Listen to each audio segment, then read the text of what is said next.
Hello and welcome to my channel. I'm Fornax and today we are continuing our Fashion Wars campaign with the Noble Norn. I have created 18 sets loosely themed to the 9 available professions, so that's 9 sets for the male and female character model. There are also 4 Norn looks shared here from my guildies who just wanted in on some Norn action. At the end of the video I will feature my 2 favourite sets and would love to know which you like and which you loathe in the comments below. Here is my standard disclaimer. These are my personal picks with the skins I have unlocked. I do not have all the armour skins available in the game, not even close. I am working on it, so please bear that in mind. Also, beauty is, as ever, very much in the eye of the beholder, therefore some of my fashion flair may fail to impress. And like everybody, I have my personal quirks and favourite items which you will see me use and reuse across all these videos, Shadow Abyss being one of them. Also, it's good to note that these videos focus solely on armour skins, not weapons, backpacks or infusions, which I will cover in future Fashion Wars videos. Now before we jump in, there is a pinned comment below where you will find links to every armour skin and dye shown, and also any achievements related to obtaining them. So if there's any skins or colours that catch your eye, you know where and how to get them. So, caveats in place, let the Fashion Wars begin, starting with the Elementalists. My Neon Norn here is wearing the Flame Eye headpiece, which is a character creation option for the Elementalist profession. I have left her shoulders bare to show off her beautiful body art. In the chest, leg and boot slots, I have used the Gem Store Fire-Kissed skins. I have tried to match the dyes to her ink using Imperial Red with Shadow Abyss and Amber.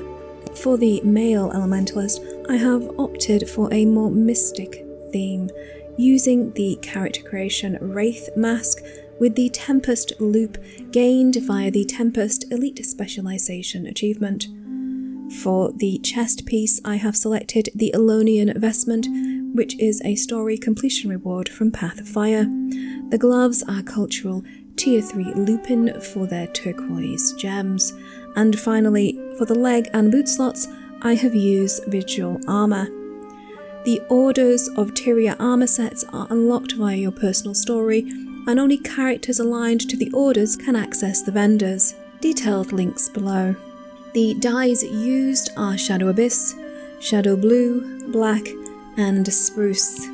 You're going to see a lot of Shadow Abyss, get used to it.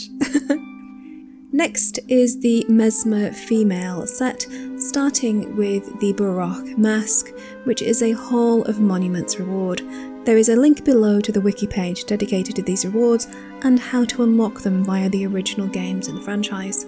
I have left the shoulders clear again, although the Gem Store Phoenix chest does have some beautiful neck detail which I love. I almost used the Order of Whispers chest guard for this look. I think it would work very well, but I couldn't resist the wing detail on the back of the Phoenix chest.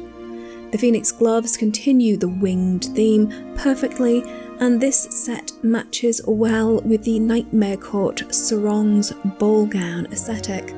The Nightmare Court armour can be unlocked via World v World and PvP reward tracks, or by running the various paths available for the Twilight Arbor 5-man found in Caledon Forest. There are detailed links below. The look is finished off with the crafted embroidered sandals. The dyes used are Permafrost, Imperial Red, and Lava. My noble male Mesmer is wearing the cultural Tier 1 sheepskin circlet with the Aurora Temple armour in the chest, legs, and boot slots. The temple sets can be purchased from various Ruins of Orkama vendors, links below. This look is finished off with the crafted Exalted gloves. The dyes used are Dry Silver, Midnight Bronze, Bloody Red, Bloodstone Coral, and Shadow Abyss. Onwards to the female Necro sporting the character creation option Skull Mask, with the crafted primitive armour skins in both the chest and shoulder slots. I've used the dry bone skin for the legs and boots, which can be obtained from karma merchants or via World v World tokens. For the ease of which you can gain these skins, I think it is a distinct and striking look. The dyes used are Shadow Abyss and Imperial Red. Links in the pinned comment below. The female Necromancer is tame in comparison to the male set I have created. I am not a fan of more traditional helms, as you can probably tell, but I love the war paint look of the Norn variant of the Demon Mask. The shoulders and gloves are Gemstore Shadow of the Dragon, with the carapace set in all the other slots.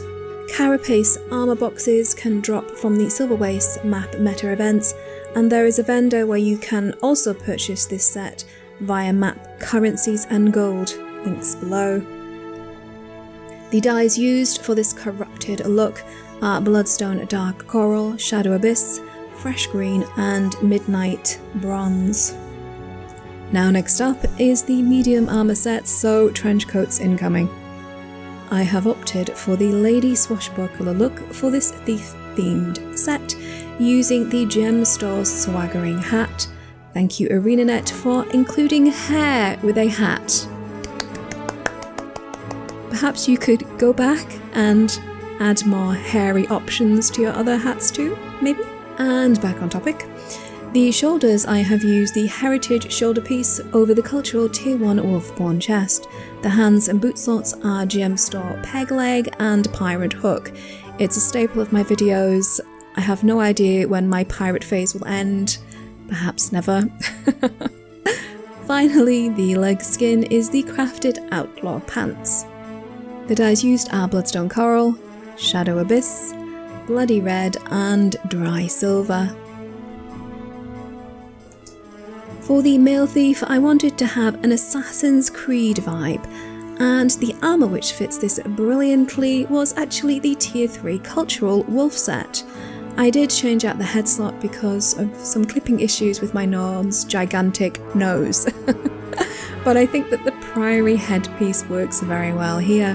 The dyes used are Shadow Red, Wheat, Molten and Mud Metal. Yay, no Shadow Abyss, well done me. On to the Ranger sets. It's a bit of a cliche, but I've opted for full Tier 3 for the female Ranger. Now this set bears no resemblance to the Tier 3 male and demonstrates the striking difference between the male and female armour models. Sometimes this is very much a Vive la différence moment, other times, well, let's just say not so much. Now the female variant of the set is iconic to the franchise and celebrated, and of course, best worn by Aidda Gorkin herself. For me, I think it will forever be my favourite medium armour set. Well, minus the bustle. What bustles have to do with hunting, I don't know. Perhaps she's keeping a snack in there. Who knows? The dyes used are Bloodstone Dark Coral, Molten and Dry Silver. For the male ranger, I have tried to create a desert nomad look using the Badge of Honour Stalker's Visage with the Season 3 achievement reward Houndskin Mantle, links to that achievement below. The chest and leg pieces are the new Elonian armour sets, rewarded from the Path of Fire storyline completion again. For the boot slot, I selected the Mistwalker armour skin, gained via World v World Badges of Honour. Dyes used are Midnight Bronze, Nightshade and Shadow Blue. Now don't hate me, but for the female engineer, I failed. I did. So having much love for the Tier 2 Predatory set, I went for it. Honestly, I tried, but nothing I concocted came even close to looking as good as this set. I love the Celtic knotwork, I love the warrior feel, it is just, again, iconic. Forgive me. The dyes used are Shadow Abyss, Starry Night and Dry Silver. For the male engineer, I actually used the Silver Waste Reward / Token Collection Carapace armour with the Gem Store Magitech headpiece. Now, any eyeglass headpiece will do, there's many that are crafted. I just selected the Magitech one because that's the one I prefer.